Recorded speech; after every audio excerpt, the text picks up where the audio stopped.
Hello everyone. ताहले से comments रे जहाँ question पचारथिले so I'll be answering that in this video.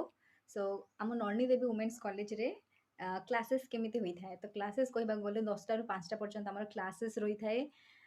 Minimum 7 टा पीरियड तो हे जाए एवं लंच ब्रेक मध्य मझे रही थाए गोटे 45 मिनिट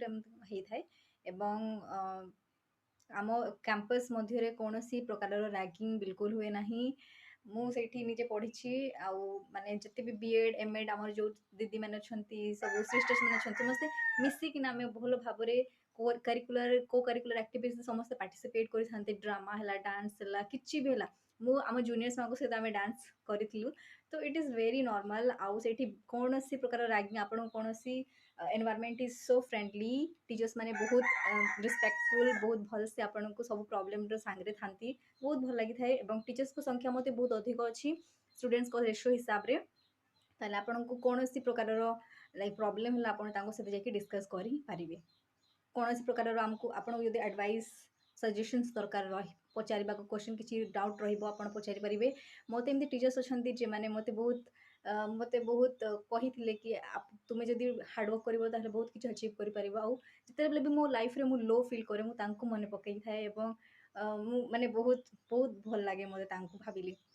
ताहले टीचर्स को सपोर्ट आपको सदाबले मिल अपॉर्चुनिटीज कौन मिले कहले आपन को इंटर्नशिप हम आपणकर मॉर्निंग प्रेयर हम एवं आपण मिसी मिसिकिना कोलाबरेटिव वे रे काम करेंगे ताहले आपणकर कौन फ्रेंडशिप बढ़िबो आपणकर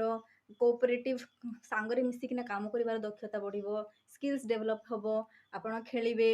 आपण झोटी पकेइबे तो एमती बहुत सारा कंपटीशन से थाए को करिकुलर एक्टिविटीज से थाए सेठी आपण बहुत बहुत भल भल ज्ञान कला सब शिखिबे आउ आपणक फील्ड विजिट सब हुए थाए फील्ड विजिट आमको कलाभूमि नहीं एवं आमर जो स्टेट म्यूजियम अच्छी से सब नहीं था आमको आहरी आमर विजन टा बड़ होता है एवं आम नुआ नुआ जिनिस नुआ नुआ जगह लोक देखी चिन्ह पारि था आउ अपॉर्चुनिटी कौन मिले ये सब ही अपॉर्चुनिटी मिली थाए आमको ये प्री सर्विस टीचर एजुकेशन मिलूँ एमएड प्रोग्राम्स मिलूँ बीएड प्रोग्राम मिलूँ ताहले आम गोटे फ्यूचर रे केमती भल टीचर हो पारिबा ताहले एठी बेस्ट पेडागोजिकल स्किल्स आपनको मिलिबो केमिति आमे पढ़ेबा ताको हमको एठी सिखा जाई थाए केमिति आमे पिलांको पढ़ेबा